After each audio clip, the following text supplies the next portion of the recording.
It's summer.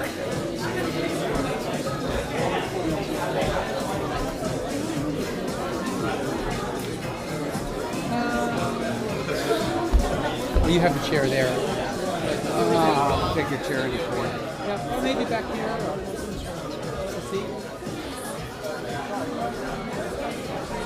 Look at this, huh? I think you should do a little panorama.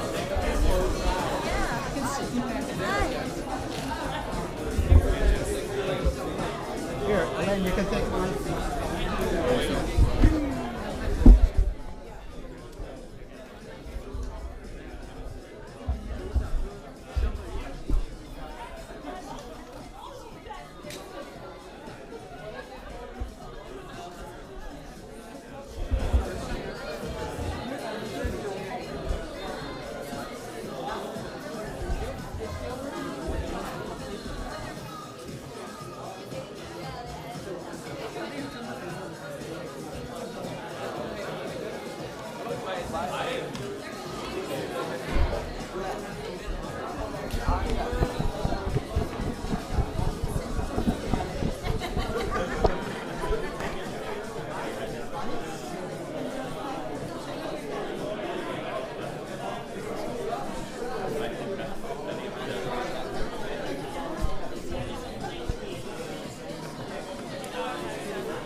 Welcome everybody. I'm glad to see everyone here. It's an overflow crowd.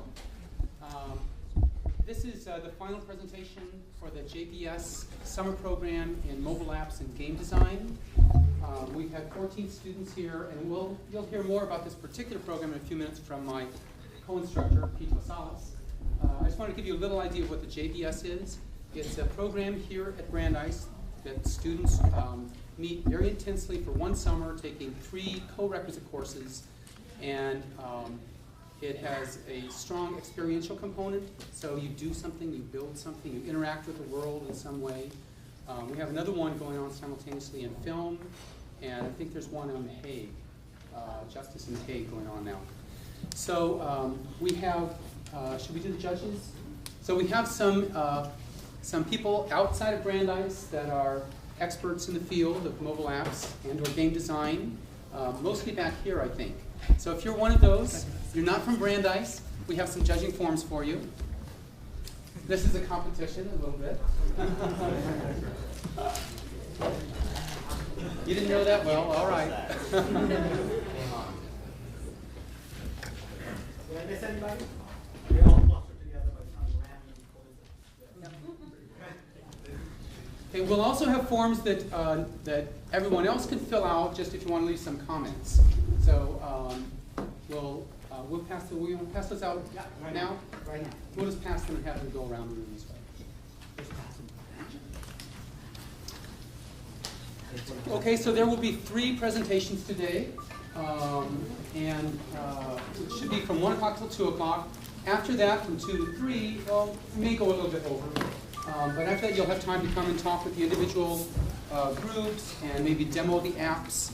I don't know if any of them are in the store, the app store yet.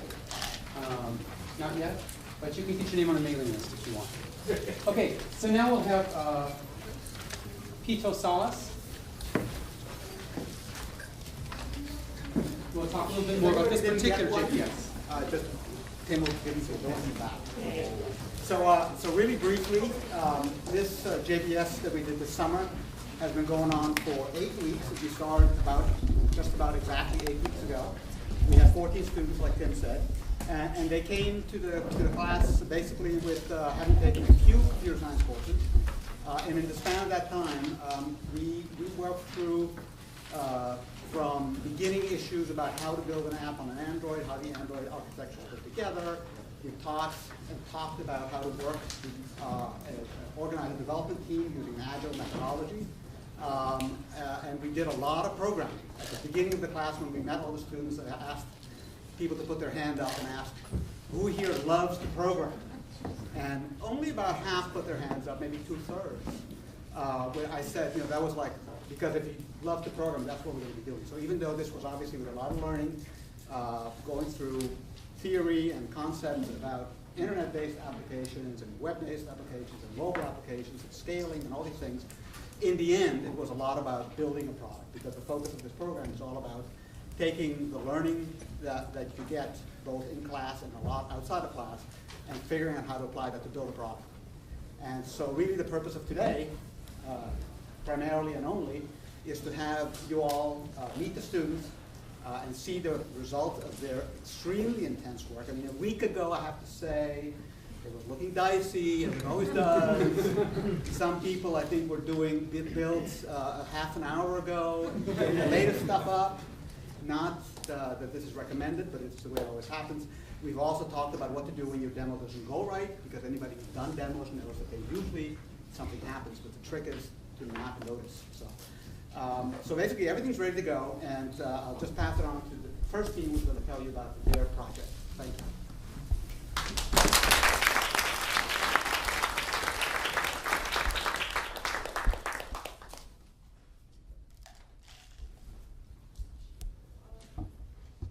First thing is, my demo does go wrong, so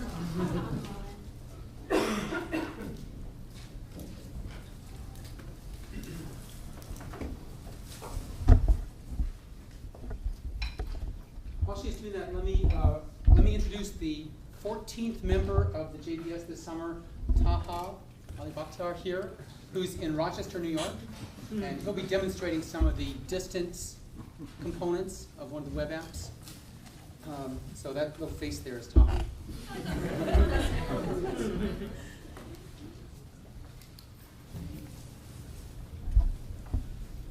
learned one thing, is that I can program better than I can use PowerPoint. Let's see if this works now.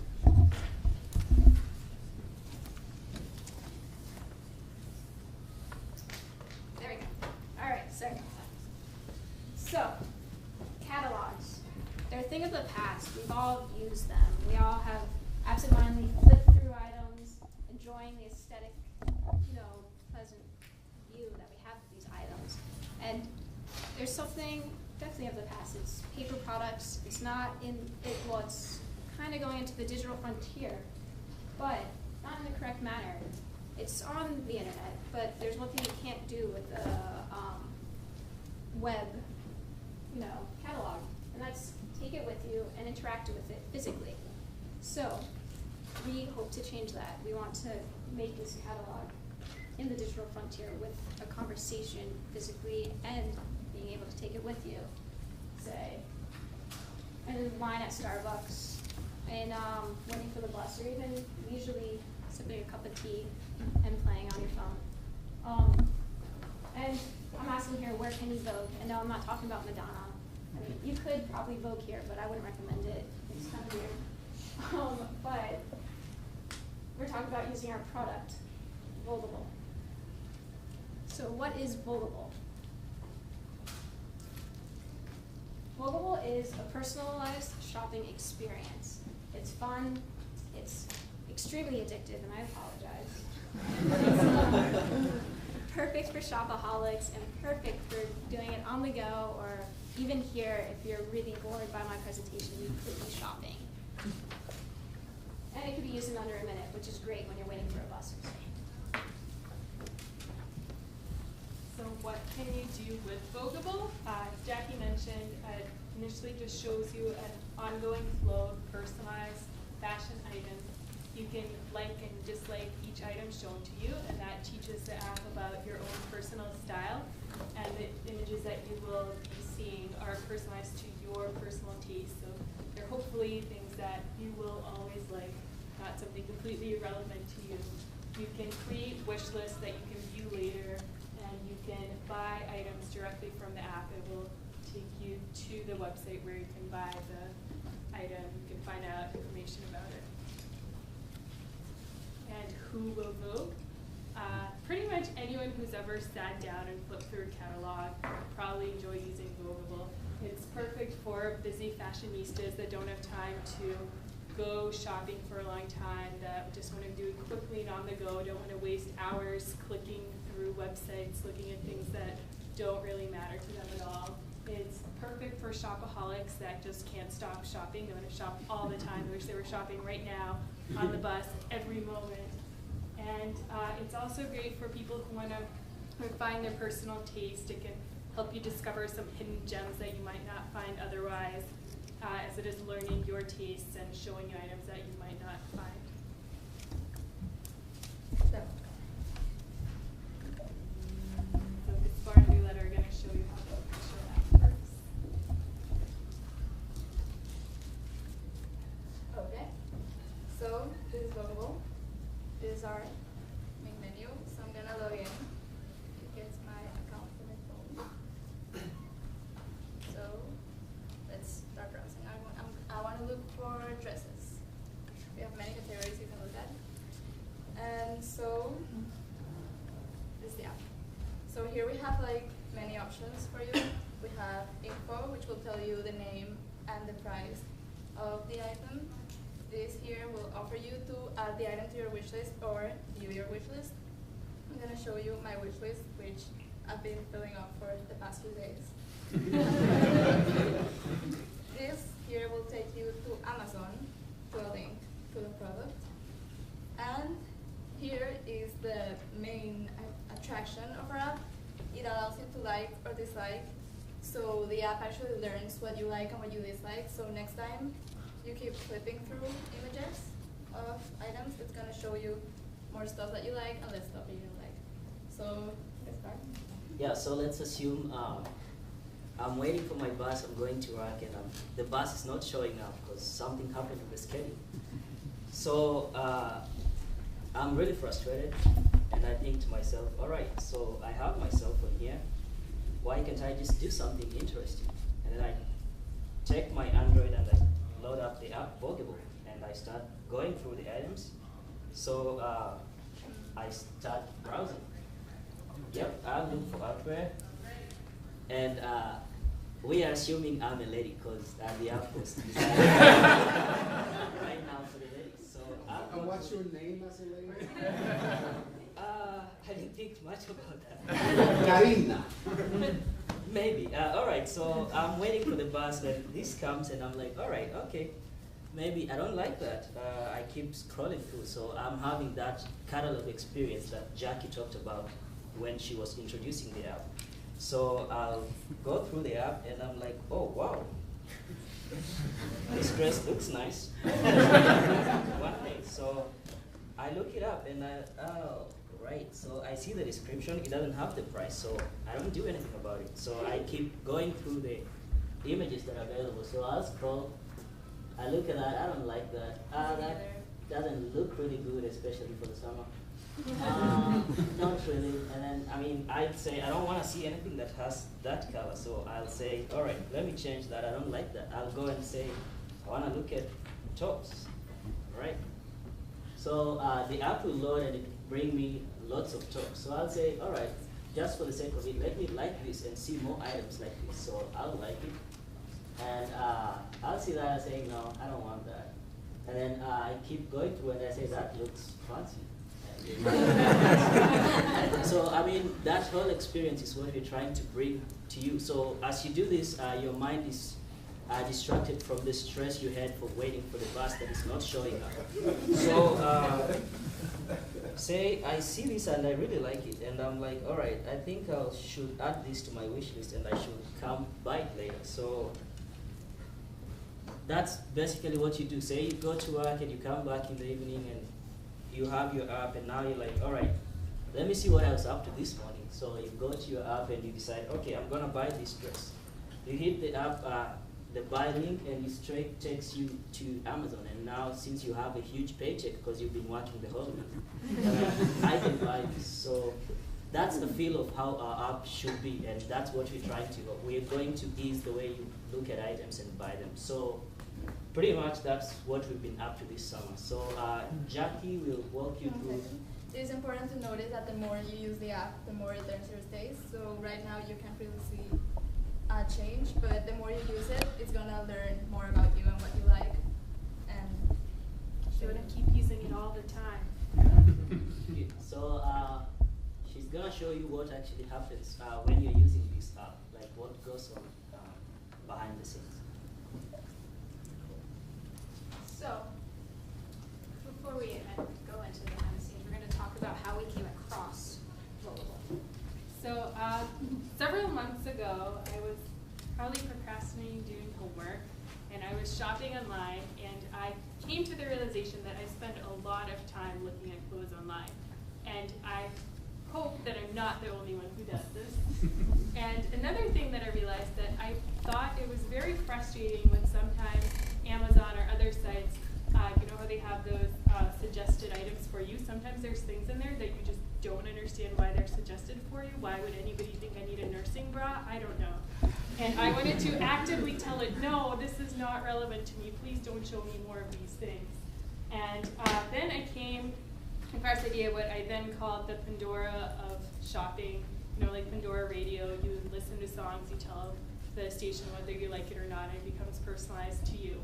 And then I came to JBS and I mentioned this idea, and I had no idea how to do any of this. I just thought it would be a fun thing to do. And these lovely people jumped on board. They were all really excited to do the app with us. On the first day, the first thing that we did, we sat down and we came up with the name Vogueable, and we were so excited about it. Jackie immediately bought the domain name and kind of hit the ground running. And we've been working in short sprints, so every week for the past 8 weeks, we've been trying to create something that will be some version of the app that does something at least very basic, and now we're finally here where we have most of the features that we wanted to begin with, and it's been really exciting. Now we're going to dive into behind the scenes, starting with the service. Oh, there you go. So when you have the app on your phone, we're assuming you are the user, and we're trying to make you have that real feeling. What actually is going on is as you scroll through the items, your phone is connecting you to our server, which is very crucial because that's where we keep all the metadata that keeps your information, your tests, what you like, what you don't like, and what you would wish to look at next time. So the server helps us store that information, and then so when next time you log into your app, say your battery died and you didn't save your wish list or something, our server really knows what you are up to. So next time you get into your app, it will give you stuff relevant to what you had previously decided. How it works is you request stuff from our server. You tell it, all right, I'm here, I want to look at these items. Our server will check its database and say, oh wait, I have these items that you're looking for, and then it's going to render those items to you, and you're going to be looking at them as she was demonstrating. When you've looked at technically everything we have in our database, our server is going to be like, Amazon, I just ran out of the items I was supposed to show this user. Do you think you can give me more items of this kind? And then Amazon is going to be like, all right, I have enough in my store, I'm going to give them to you. So our server is going to be communicating with the Amazon Web Service, and then it's going to send the items to the server. And then as you are using the app, you won't notice any of this because that will be happening behind the scenes. Also, we have the server to make sure whenever other users want to look at the same items you're looking at, there's no competition on who is going to look at what item. So when we are both using the app and we're looking at the same things, the server will definitely know that I already have this item, I'm going to give them to different users. So basically that's what's going to be going on behind the scenes. As you're using the app, we had all this set up to ease your experience with the app. What's also great is we have this intermediate server so we can actually add more catalogs later on. So if we wanted to, we can have Zappos web service go into our server along with Etsy's web service and have a whole bigger experience than just Amazon. And it's great because we could, you know, have a bigger catalog with more collections, more interactions, and also go into different, you know, little pockets of the industry, such as handmade things at Etsy. So this whole time we were saying that the app is learning about your personal taste, and you might be wondering, what does that mean? So I'm going to try to describe a basic process. So every user has their own taste manager, which kind of keeps track of your own personal taste. And each item has flavors, and those are basically words that describe that item. Right now here we have each one having 3. In reality, each item has 20, 30, has a long list of facts and flavors to describe it. So for example, the first item that you see is this t-shirt, and when you like it, so your taste manager is now updated saying, oh, you must like stripes, you must like the fact that it has a cowl neck, and you must like the fact that it's made out of cotton. And it shows you another item that also has a cowl neck because it's assuming that was what you liked. And you actually really don't like it, so then the taste manager realizes, oh, perhaps the cowl neck was not really what you really liked about that item. It takes that away, but it keeps the other 2 flavors that you like. And it shows you this third item that still has the stripes, that still has the cotton, and hopefully that's what you were looking for and you can really like it again. So a little overall interaction with what our app is doing is, or what it could do.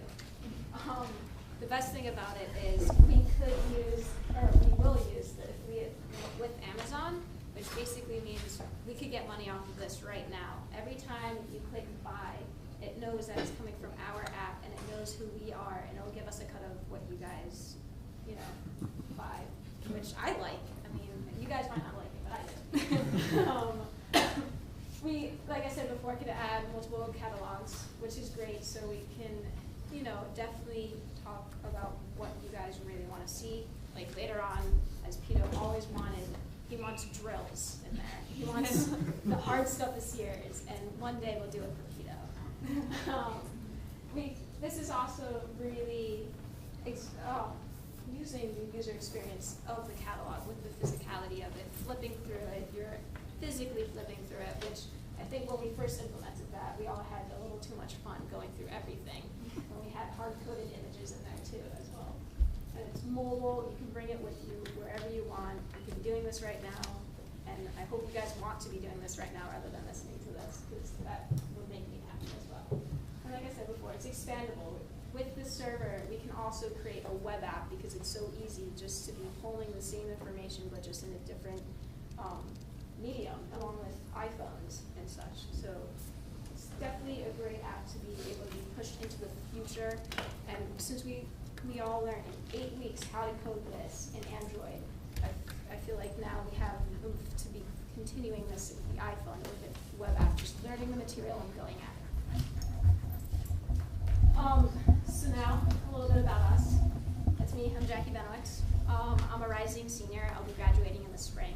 I'm getting a BS in computer science, a BA in film, television, and interactive media. I did a lot of the layouts, designs, coding. I did a little bit of everything. I had my hands in all the pockets except for the server stuff. But it was a great, great ride. I'm also really interested in bringing new media along with old media like television and you know, other things like music. I'm a huge music nerd as well. I'm Yulia Tolskaya, and actually today is my last day as an undergrad. So that's a bit weird. I majored in computer science and linguistics. I'm really interested in computational linguistics. I'm looking for a job now. And I initially came up with the idea. I did a lot of coding. I kind of worked with getting the server to really talk with their code and those interactions, and it was really fun. Hi, I'm Violeta Sweat. I'm a rising junior. I'm a CS major and sculpture minor. And mainly we all worked over everyone's work, but I mainly worked on like the wish list and categories and like manager and some layout rollers. Oh, and I get to go last. So my name is Gaspar Bimba. I'm gonna be a rising senior, and I graduate in spring. I worked mainly with the server and making sure I pull the right items from Amazon. So I also did some initial coding, but then I switched my specialty to the server. So if you have problems with your server, you can talk to me. I'm the expert right here. And to enrich my experience, I worked closely with my instructor, Peter. He's a great guy.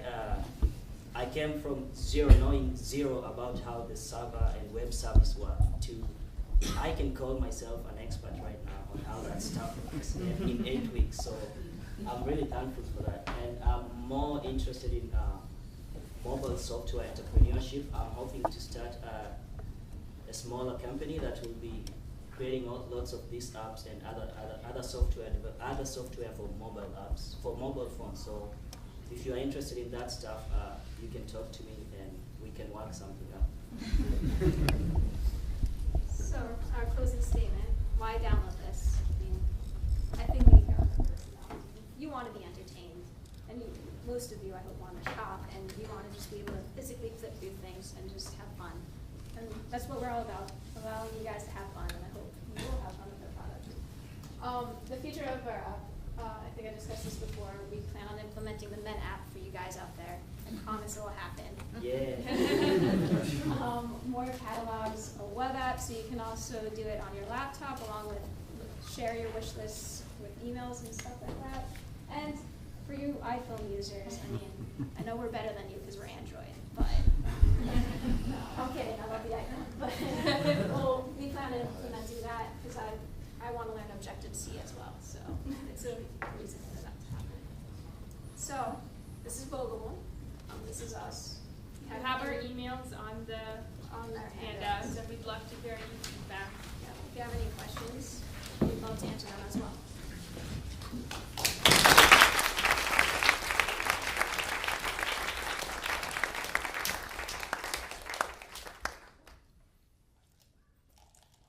Nope. I have a question. Go ahead. I saw you first. You can go first. Can you say a few more words about how you're planning to monetize this? I sort of heard something about Amazon. Yeah. How do you making money here? So our first step is to use the Amazon affiliate link, which they will notice if the product is getting bought from our app, and they already give us a percentage of that. It's already implemented, so Amazon does this for a lot of developers out there. If you want to build an app for Amazon, they want you to do it, and they want to give you money. They want, like, they're trying to get it to happen. But along with that, we want to be able to work, hopefully get big enough so we can work with these companies and have a little bit of a symbiotic relationship where maybe we'll help bring them customers and they'll help bring us customers, but also help us bring money too. So It's a win-win for everyone. it is a win-win for everyone. Yeah, I have two questions. Question number one is the essence of if this will be successful or not is the personalization, right? That it learns what you like. Yeah. It's the equivalent of Google's page rank algorithm. If you can break that knot, you really have something of value. But I didn't see, I saw the Stripe example, two features and in conflict with each other. Is there an essence of a similar algorithm? Because that's what Netflix have been after. That's what everybody's after, this ultimate holy grail. So far, I have to say that wasn't our biggest focus because it's been a lot just learning how Android works and all of that. But that example, our items have, I think, up to 20 tags. That's a lot more. And I think that's something I'd be interested in working in. I've done a lot of machine learning from the computational linguistics. It's not the side. tags, it's really the essence of what strategies you use for that. Now, the second question is as important. Who's your competition? When we looked at this, we haven't seen any real competition. We saw actually an app that tried to do something like that, but it tried to do it with only indie designers, and they actually didn't have too much success just because they were doing things that people weren't too interested in. Well, the last year there have been two companies that have been funded in this area. One that is very successful, got about $3 million worth of funding, and the approach that they took was slightly different. What they did was they presented the picture of you in a dress to the world for you to comment, and based on the feedback of your friends, then they alerted you to buy that dress or not. And that's the one that has had the most traction in the last 2 to 3 years, and got about $3 million worth of funding, and it's doing about $1.5 million of revenue now. So there's a very important application that you should look at if you want to follow this up. Maybe just take one more question because we have two other groups that need to present. And then we have more questions at the end. Yeah. Where do the flavors come from? The flavors came from, actually Amazon has a description, so we are pulling that from Amazon. Also, they have really descriptive names, so the name usually has like 10 different describing words in it, and we are also looking at fabric and type and the brand. So that's where we're getting that. So Amazon has metadata with information like stripes and Well, it has colors. more like a little paragraph describing it, and we're pulling out the keywords that we thought were important. Can we just take that last one? Okay, fine. One more. Yeah. First, Oh, I'm sorry. Yeah. you guys think about,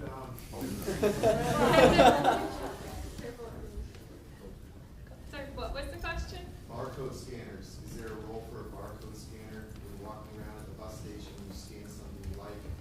Do you think that might be a value add? That's feasible. Yeah, I think for now we were mostly just like focusing on scrolling through something. But That's a really something good to idea. think about. Yeah.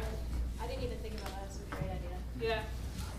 All right, we'll be around one more. Yes. We should probably let other teams know, but We'll be around if you yeah, want to ask. and you have our email. Yeah, there'll be time afterwards. After the last presentation, everyone can talk. Okay. Thank you.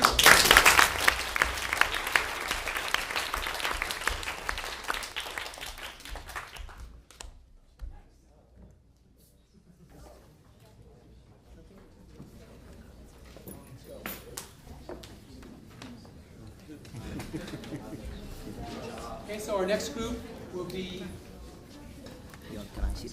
the Giraffe Adventure. And you guys can take it away.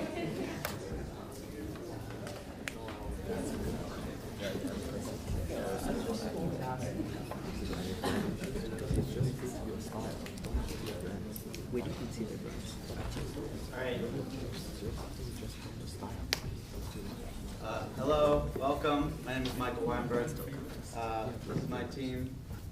First of all, I'd like to thank every one of you for coming here and supporting all these young and upcoming entrepreneurs. We really appreciate your time.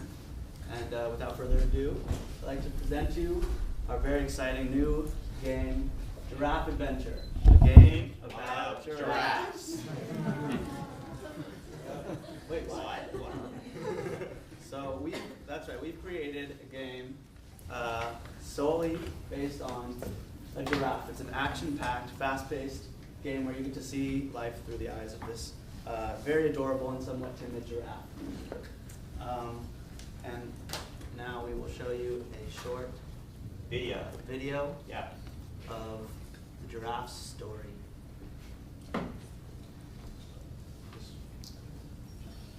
Both your hands. There we go. Louder. Come on, go again. Oh No, no. no, what are you doing? Alright,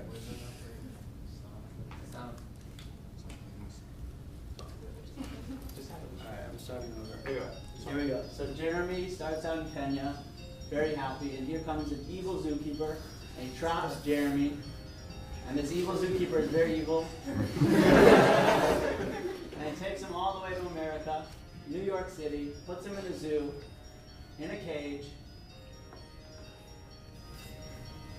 But little did the zookeeper know that Jeremy is very strong in the legs and can jump very high.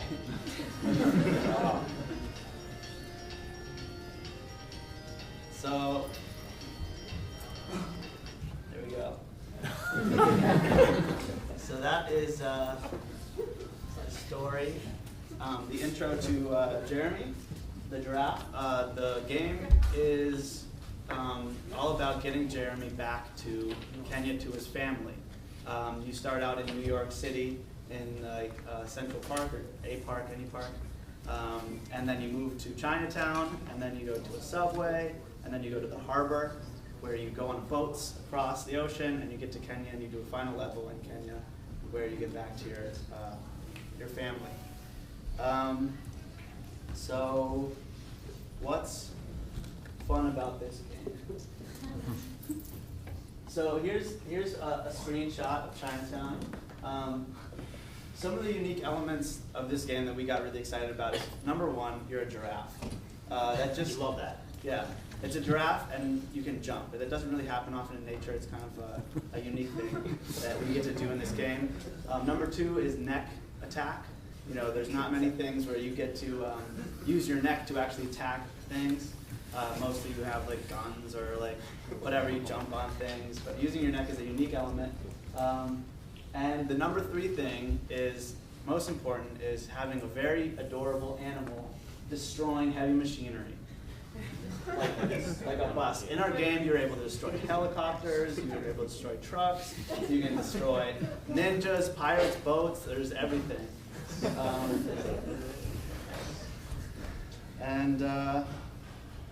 It's quite adorable. Yeah, we're on a mission. So who is this game for? Our game is for people who love cute animals and love seeing them cause chaos and destruction. It's a very fun game. And yeah, who wants to play? Woo! Bjorn. What? No, no, have somebody. No, I'm doing this. Someone raise your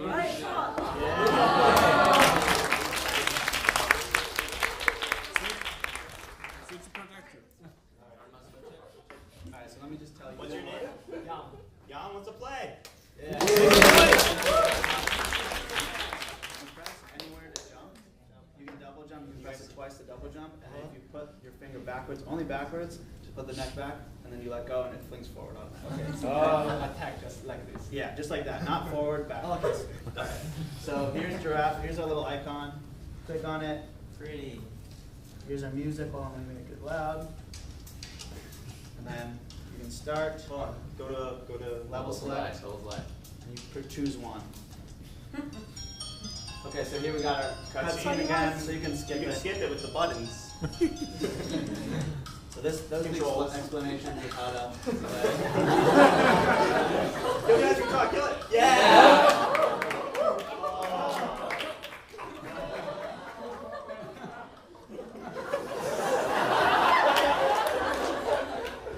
Get him. Get him.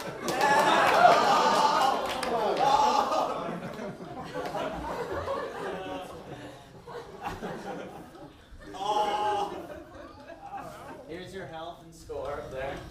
So he's got 2 lives left. I can't jump that high to hit the. Twice. You can jump on the turn. Twice. You can jump. Yeah. Yeah, he's doing well. Where's Watch the boss? this. Hold on.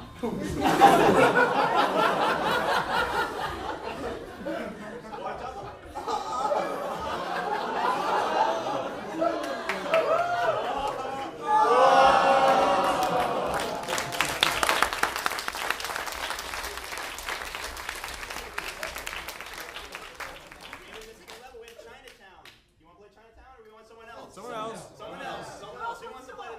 Really tough, so it's a challenge. Experienced gamers. Antonella, you want to I'm a bad choice. Anybody else want to play? What's Yarn play? Yarn. I'm stuck. No, Ann. Alright, show us. Really, no one? I'll do it in private. Oh. We have We're player.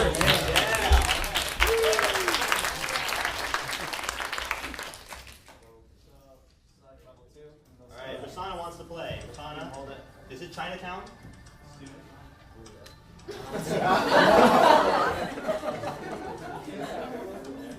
Alright, here we are. This is Chinatown. Swipe it. Swipe back. What's that? Yeah, there you go. Get him. You can't Get kill, him. Oh! you can't kill the dragons. You have to draw.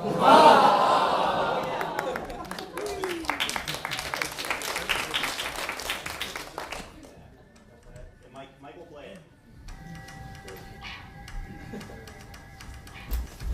Higher. Right? No. Up. Yes, Yeah, there you go. You're good. You're good. So you can see that you can walk on the tiny dragon. You can see there are ninjas. You can walk You on. can see ninjas? Jump on the dragon. Yeah. Oh, you have to bend I the have my star. Oh no. You can do it. Oh, can't kill the dragon. One life left. Dragons mean business. This is a really hard level that we designed.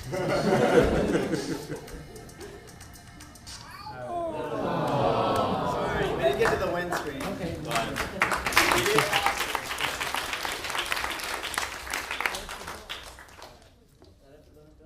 Yes, this pretty much concludes our demo. If you want to play, and you all should want to play at this point, we will have a demo booth afterwards in which we have 4 phones. You can all check it out. You can all give it a try. So, it's been a long road. You know, the idea for this game came actually last year. We've been planning this out. Jeremy and I, he was my roommate last year. One night, we were really stressed out from studying. He turns to me. He says, you know, let's make a game about giraffes. I turned to him and say, that's an awesome idea, let's do it. So we did. We kept it in the back of our heads, and when we saw the JBS program, we're like, we can totally follow our dream and make a game about Jeremy the giraffe and his wonderful adventures. And you know, we started with really bad concept art. Our actual art is much better, as you can see. So we've learned a lot along the way, and there was a lot of growth between us. Our team, after 8 weeks, first week, we don't know what we're doing. We're just pretty much copying stuff. We have no idea what's going on. We grow, we develop. I love these guys. It really wasn't easy. It really wasn't easy. When we started out, as Michael said, we didn't know a lick about Android or the APK. And first week we start off, we're like, okay, we're going to get Lunar Lander from the Android APK, which is like a free or an example application which they have. And we're just going to look through it. We're going to take out all the parts that we don't want, and we're going to see how that worked out.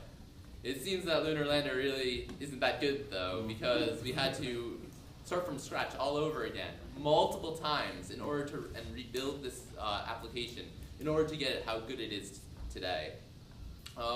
As far as the art goes, I had a lot of trouble changing my style to what everybody thought it should look like.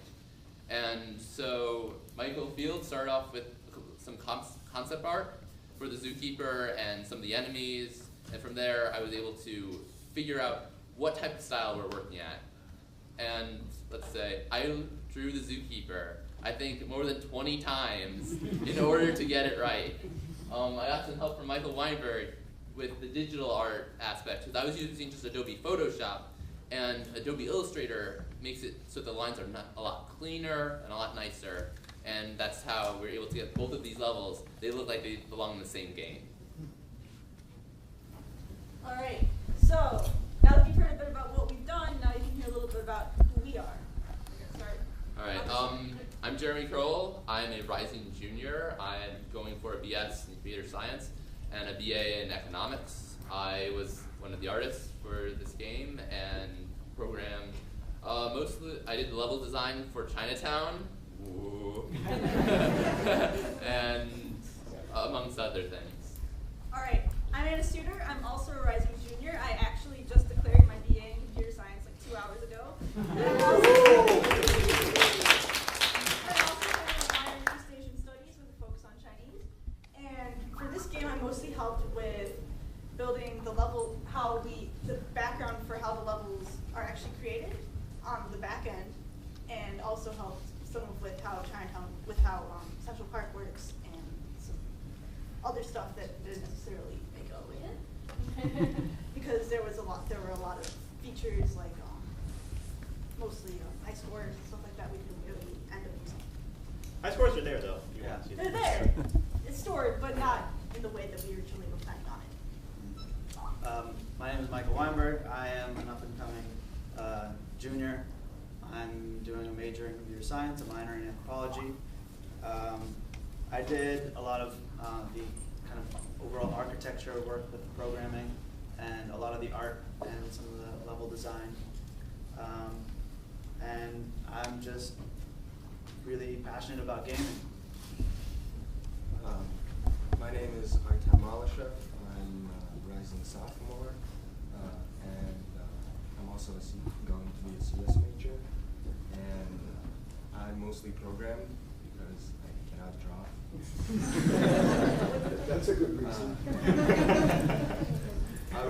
I worked on the next image switching and on how the backgrounds are going to move, like multi-layer backgrounds. My name is Michael Thiel. Trying to get a BS in computer science and a BA in history. I'm a rising junior. And the work I did on this game, I handled most of the activities. I had to make all the menu screens. I had to make the option select. I had to make it so it remembered what level you're on. Either level, there's a lot of stuff with preferences, just user data information I handled. And I just handled a lot of layout designs too. I did all the layouts. So, and I also helped with gameplay stuff too. It's also important to note that we all sort of ended up mixing together. We all sort of help each other out when we Yeah. did it, because we all basically started on the same page. I don't think, except for our artists, none of us came in with any particular speciality. We also have another big member of our team who is here. Max McMahon. He did all our music, which is pretty impressive, because I just asked him to, and he's like, sure. Pretty cool. Yeah. All right, so, and now we're going to talk about where we might take it. So, right now, like we just had those 2 levels. We built it completely from scratch with no game engine behind it. So, one of the things that we might do to expand is actually start it based on the OpenGL platform, which is actually built specifically for 2-dimensional games on the Android. And 3D too. And 3D too, which would be really awesome. And also, just that we've learned so much about how to build a game from scratch that we might just start from the ground up again and build something new and different. That doesn't necessarily mean we're abandoning Giraffe. We are going to have Giraffe sometime out in the marketplace in like a week or 2, and you'll send out an email if you want it, and you'll be able to download it. And we're hoping it takes off, you know. And here's an image of the port level. That's Mechadolphin. This is a Mechadolphin. It's in a mech suit. And A pirate seagull. Concept. Coming soon. That's what to look forward to. Yeah. So check us out. So check us out. We're on Facebook. Like us on Facebook. Just type Giraffe Adventure in Facebook, Twitter. And save the giraffe. Save the giraffe. All right. Bring 'em we have home. some time for some questions. Anyone?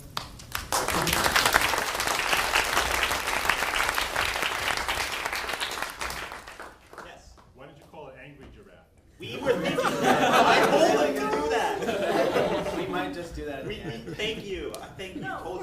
Yes.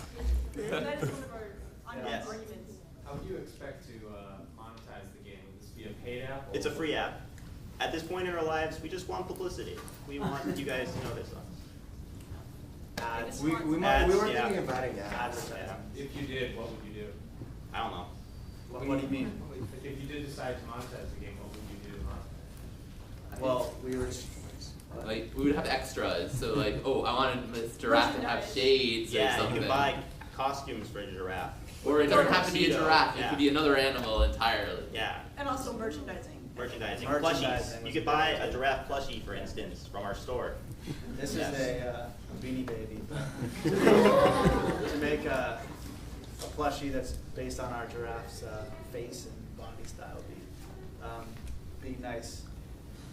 There's some. Since you mentioned that you haven't started monetizing yet, I'm interested in what kind of license you are choosing for this particular game. License. Because I would like to see how you did it. I don't think we ever thought about that. Yeah. We were just like making the Open game. source. Yeah. It's I open guess source it game. will be probably an open source. Like. It's on GitHub though. And then we'll find it. This is Any other questions? Yes? You worried about copyright infringement with Toys R Us? No, not at all. Wait. Isn't Jeffrey the giraffe taking? No, it's Jeremy Jeremy the the giraffe. giraffe. Ah. See that? Can't get us there. I'll say. Have you thought of co-marketing it with Toys R Us? Market with Toys R Us? We could Co-marketing market it. it. Yeah, that's a good deal. We could change it real quick. Yeah. Make the game about Jeffrey. Yep. Okay, Thank thank you. you very much.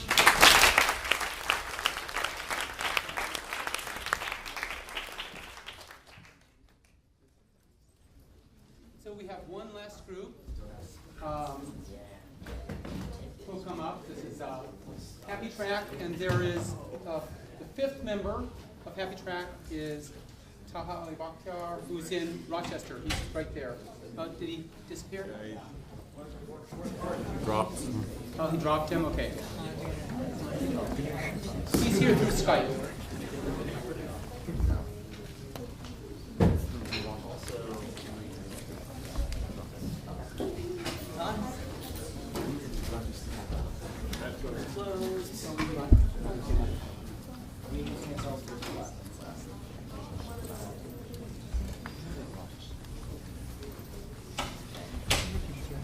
Well, we'll keep trying to get him. If not, then he can communicate to the device.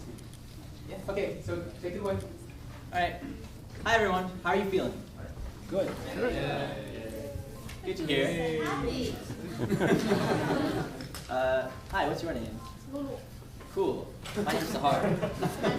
Nice to meet you too. How are you feeling? Good. Okay. Thanks for telling me. How are you feeling? Me? Anyone? What? Very hot. The weather is hot. Yeah. Even in here, right? A lot of people. Here's an interesting question. How come when I ask that question, you all answer it in 1 to 3 words? How often do you really answer how you're feeling when someone asks you? Can I ask you why did you just say you're hot? Because I really feel hot.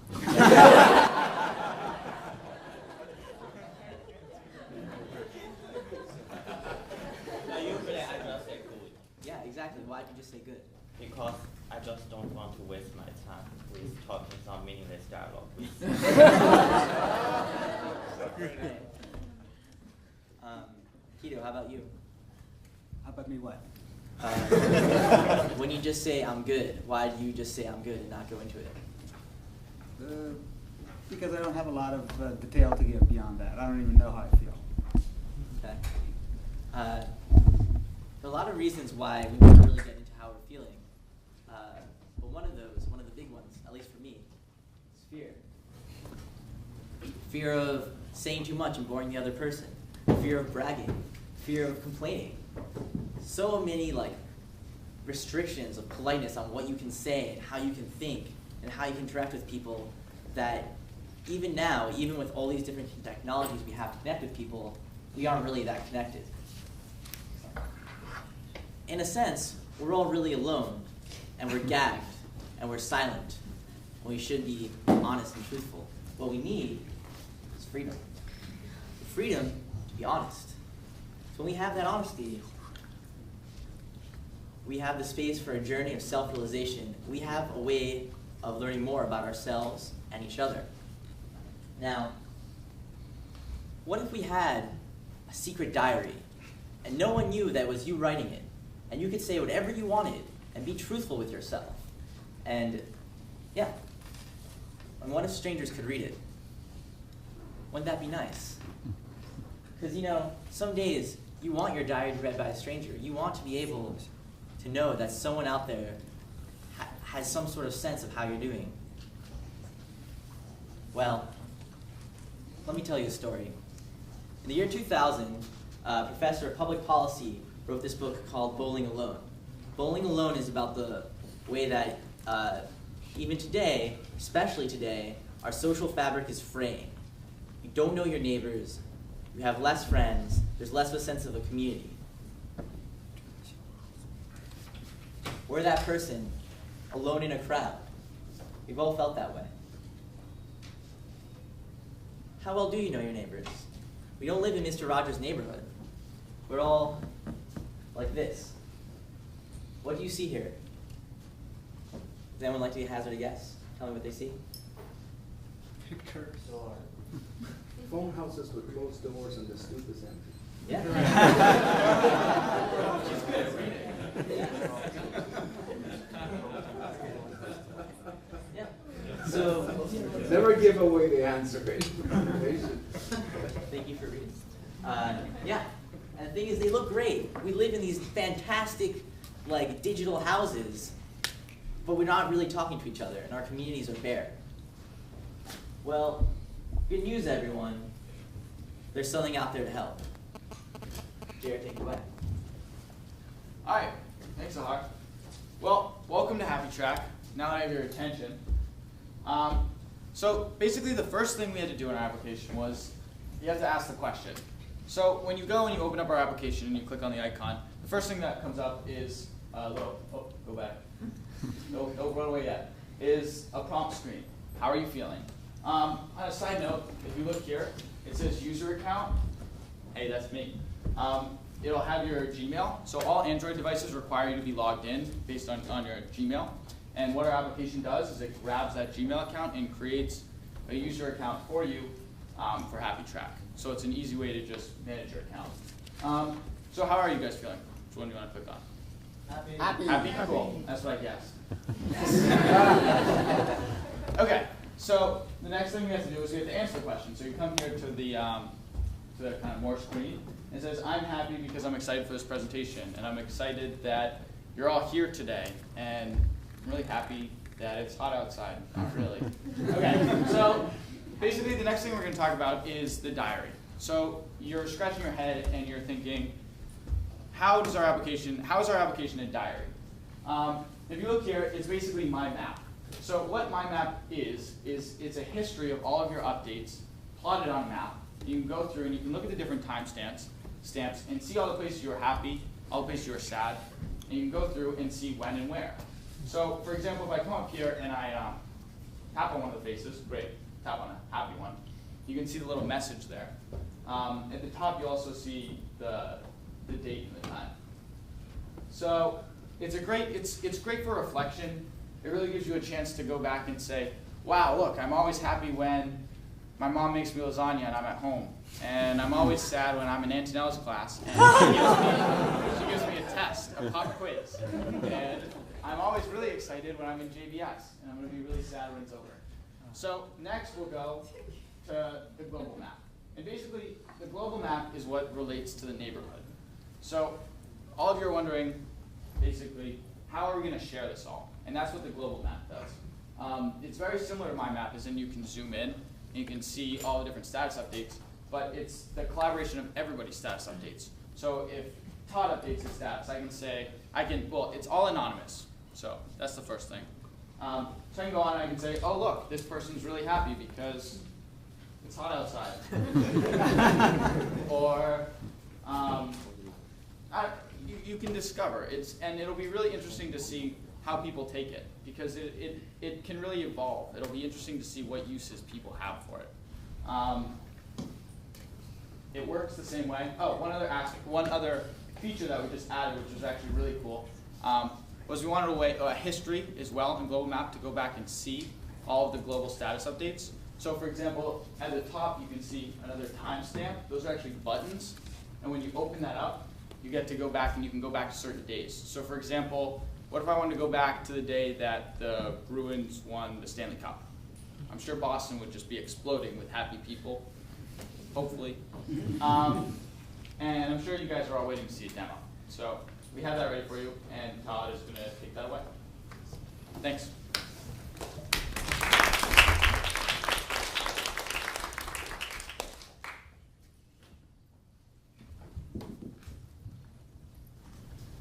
All right, cool. Let's open this up. Yeah. All right, so I didn't lie. So how are you guys feeling? Great. Good. And happy. All right. So why are you guys happy? Love your tie. Like your tie. Talk into it. Talk. Like it. Oh, you know what? I'll talk into it. It's better. It's easier. I'm liking the tie. Oh, that's close. Not really. All right. I'm liking the tie.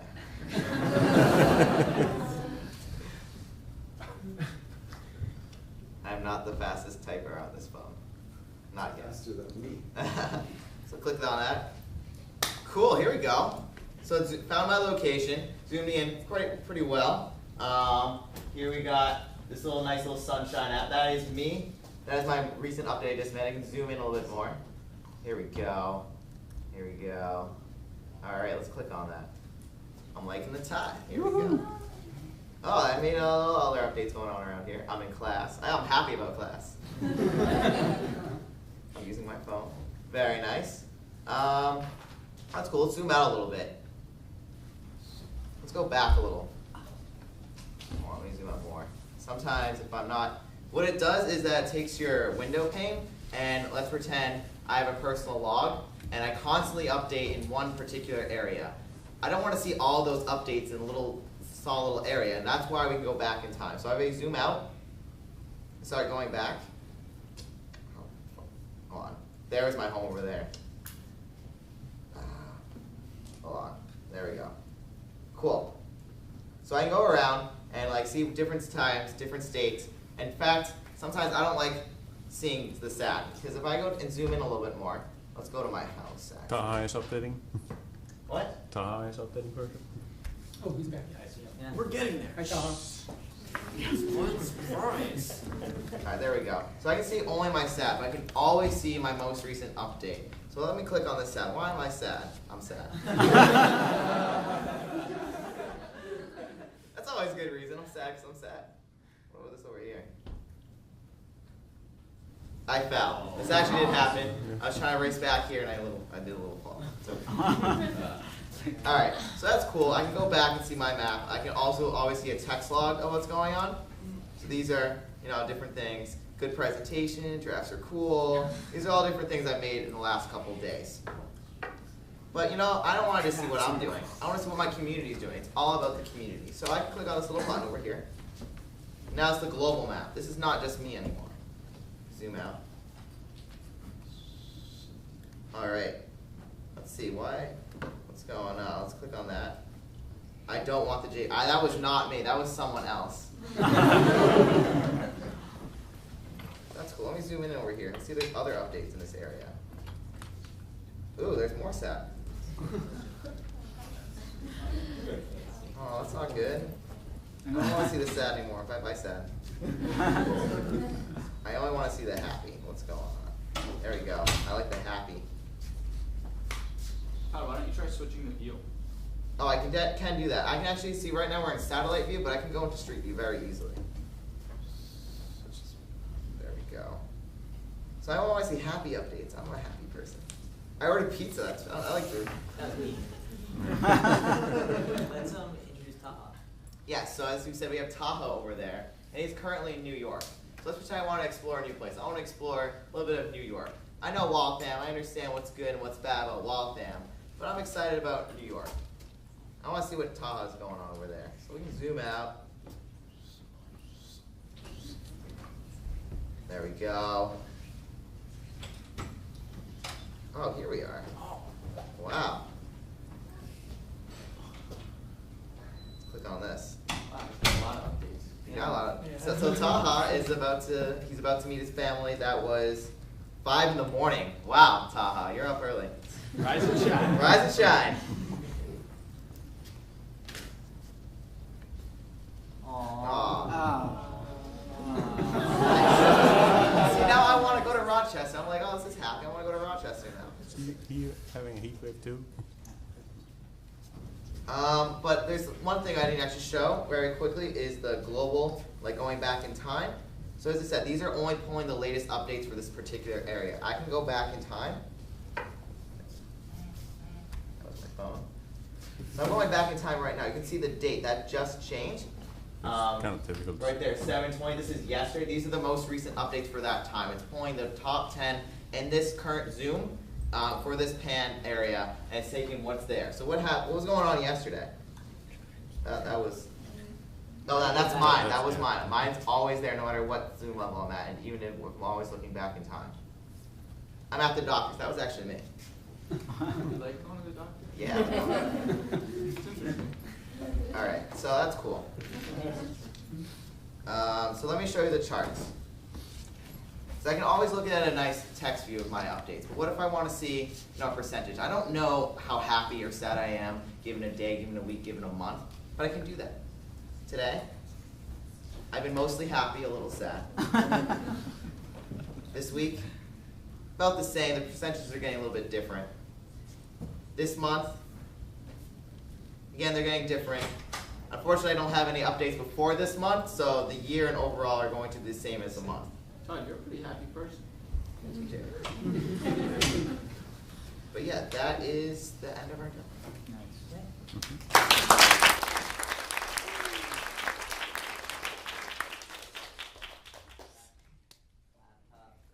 All right, Joseph. Okay, 2 minutes. So our journey, how everything started. So we were brainstorming about ideas of apps or games that we're going to work on for these 8 weeks.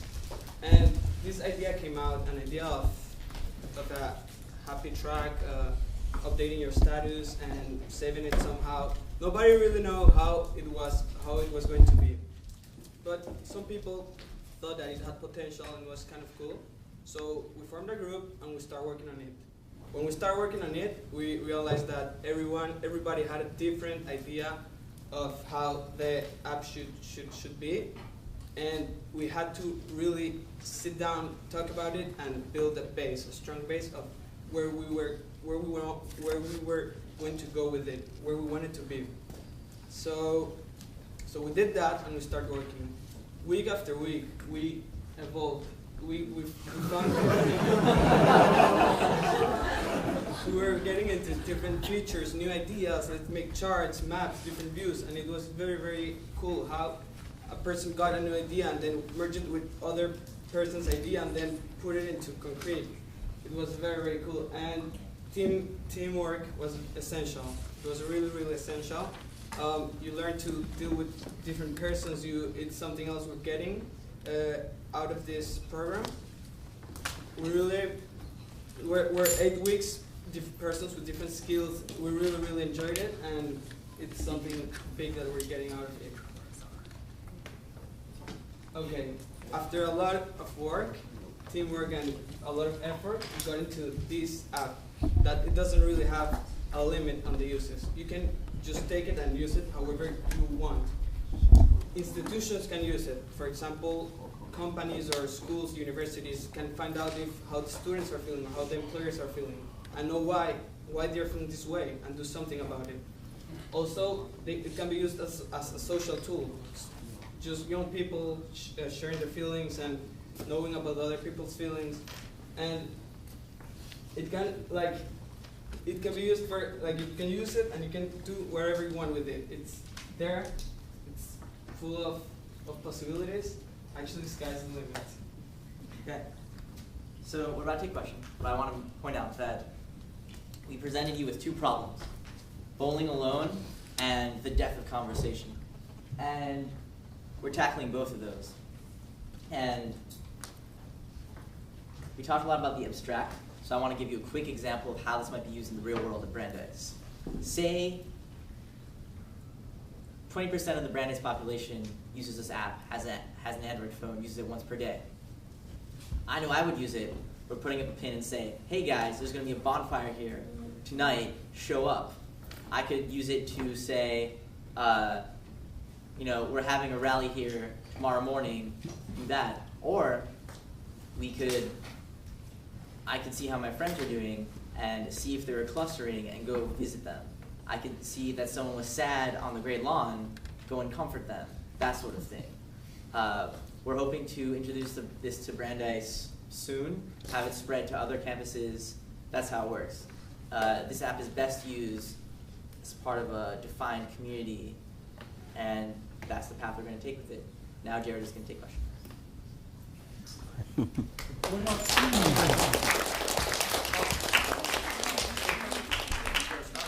Probably introduce ourselves. Yeah. I'm Jared Dunn. I'm a rising junior. I like long walks on the beach. Oh, sorry, excuse me. It's been a great experience. I've had a lot of fun in this JBS. And if you want to reach me, you'll be able to see my email address there in a minute. My name is Sahar Masachi. I'm interested in how we can use web and mobile to build strong groups that can make positive change. I'm Todd Kirkland. I'm also a rising junior, and I'm really interested in mobile technology, especially when it comes to these connecting different groups. And then in addition to that, I really like security and privacy. So. Okay, I'm Joseph Sweat. I'm also a rising junior, and yeah, I'm a business minor, computer science major. And it's been a great experience. I think I got a lot of it, and I look forward for applying what I've learned. Does he have audio? Yeah, he's typing, so you can read for him.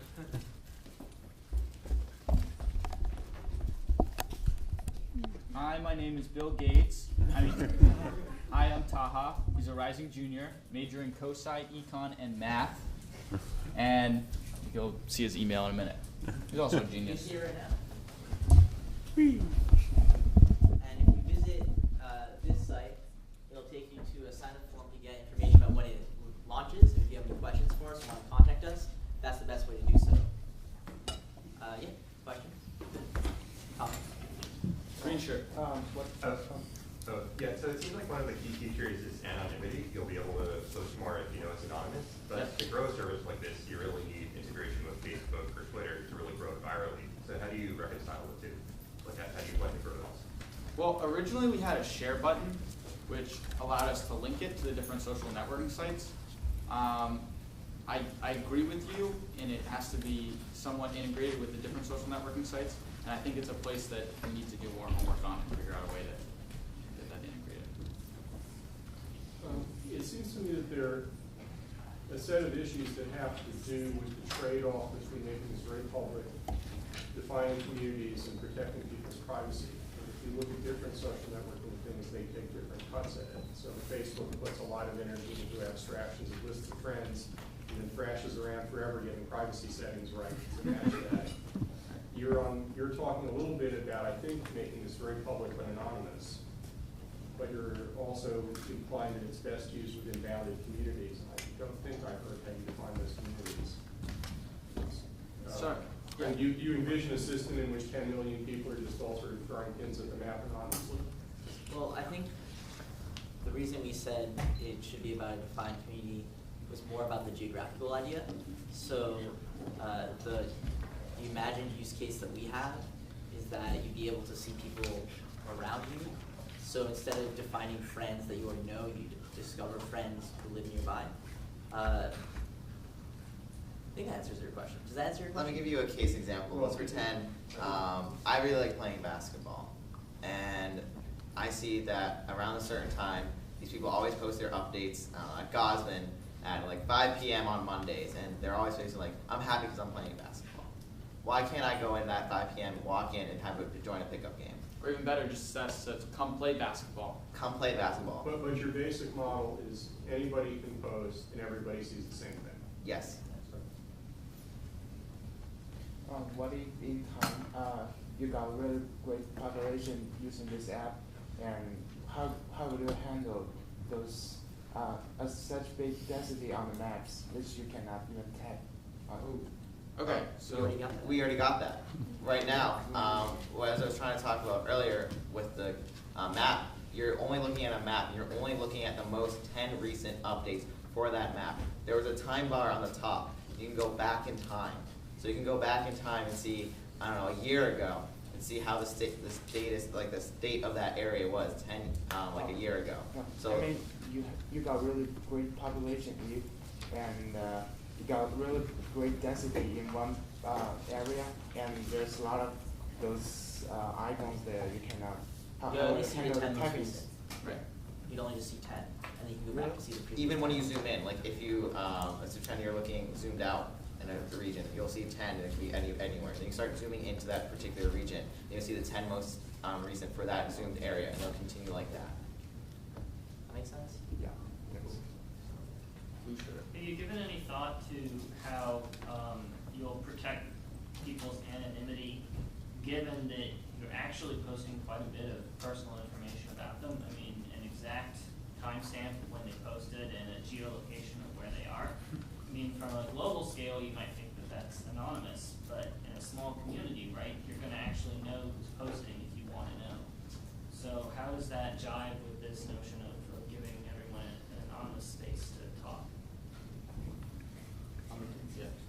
So one thing that we're going to implement in the settings screen is a fuzziness factor that will, you can either say my house is off limits to everyone else and this defines my house, or you can say, shift my latitude and longitude a bit so it's not quite as accurate. As for your other concern about not where but what you say, it's up to people to decide what they want to share. Or your other concern is about time. Right, just that both time, a timestamp and a geolocation is quite a bit of identifying information. It seems like just because there's no name there doesn't really mean that it's not. We could fuzz the time too. I think that's kind of what adds to the magic of But the then app. what is the value, right? If now the geolocation is not accurate and the timestamp is not accurate, how is this different from just a random, just a bulletin board? Everyone just writes a line on it. I guess you can say it really depends on the person. Like for me, for example, I don't, let's pretend I'm in class. I'm willing to share that information. Hopefully what we can implement in the future is like people want to post their personal map and not their global map, and that's perfectly okay. But the idea is to share, and if you're not comfortable sharing, that's perfectly okay. Let's when I go to a restaurant and I'm enjoying the food there. It doesn't mean they know I live there. It's a restaurant. I don't live at the restaurant. And then the restaurant just looks at that like that. Google Places can do that, right? There's already. Well, that's only one idea. That's one idea. Like, it can be used for anything. It's not just for a restaurant. It's not just for my place. It could be for your home, for your classroom. And really, again, going back to that community. And it depends on the person if they are willing to share that information. If they're not willing to share that information, it's okay. They can just have it for their personal use. And I think it adds to the magic of the app in the sense that you kind of have an idea of who posted it, but there's nothing that actually links it to them. So if you are in that community and say you theoretically have an idea, that person never has to own up to doing it. If they did, they just say, it wasn't me. That doesn't really work though. In the real world. We'll have good privacy controls in settings. Go ahead. So I was a little interested, going back to the beginning of your discussion about building the sense of community, getting at what people are really feeling. So I have two questions. One is, it doesn't appear, maybe it's just for the purpose of the presentation, that what people were saying was actually too much longer than, I'm good or it's hot. So I was curious, like, what you were thinking about expanding the depth of response people were giving. And then the second was, have you had any thought about adding additional emotions other than just happy, sad? Well, to start with the depth, one of the other features that we originally had and took out was photos. So not only would you add a comment, but you had the option to upload a photo as well. I think that would add a lot of depth to the post. As for a comment, one of the ideas we also talked about earlier was maybe having a question. So if an organization wanted to use it to poll or get information from people, that could add to a more in-depth question. And you want to grab a second? I mean, like the emotion would be a question. Yes. And The second other part, emotions. other emotions. We haven't really thought about that right now. We like the simplicity of it because people, as we said in the beginning, people just want to say and get it over with.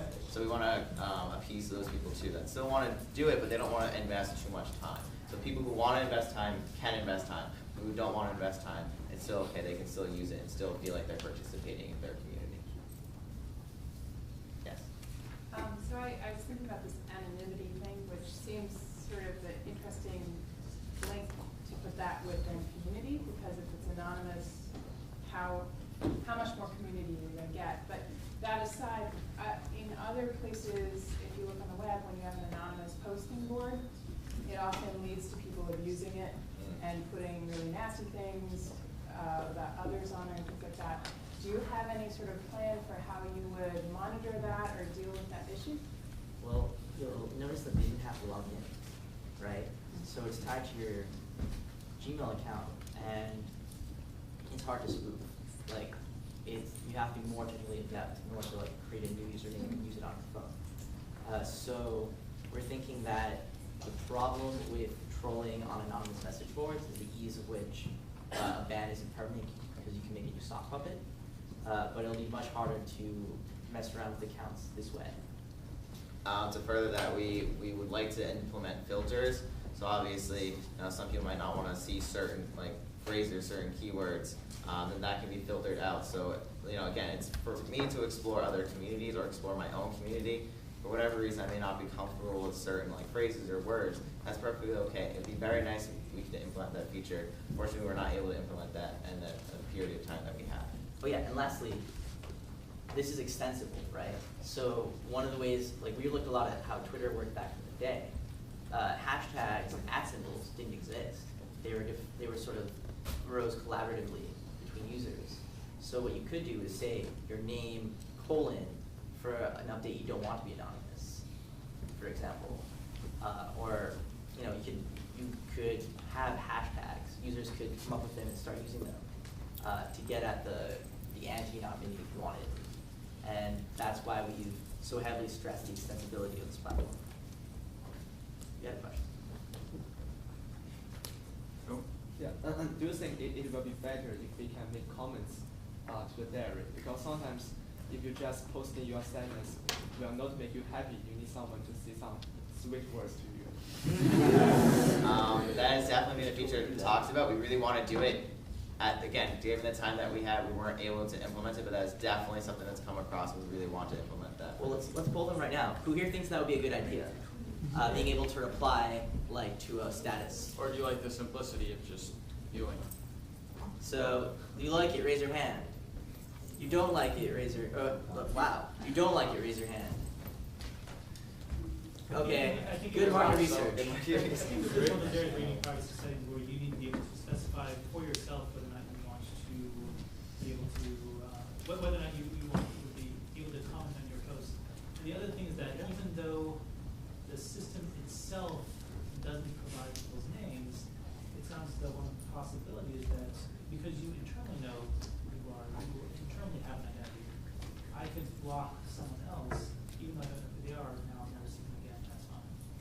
Yeah, that is possible, especially because we assign random. So without, it's like when we saw different users, technically that's pulling different, I guess you can say, IDs, quote unquote. And then we could, as you were suggesting, block those out for if they saw certain updates they didn't like. Anyone else? You guys mentioned filters to deal with spam and just posts that were offensive. Were you thinking of just having some kind of algorithm, or is this more of, because there's a lot you can do with using a social way of filtering, so maybe you'll see what your friends post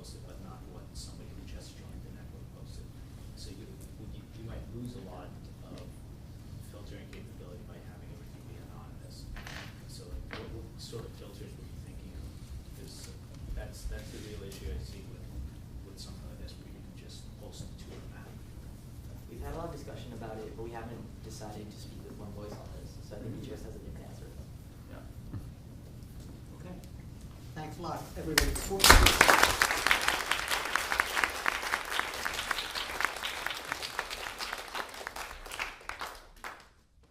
thanks for your time. Before you go, you all should have a sheet of paper to give feedback. If you need a pen, I have a million pens here, so just raise your hand. I'll bring one over to you.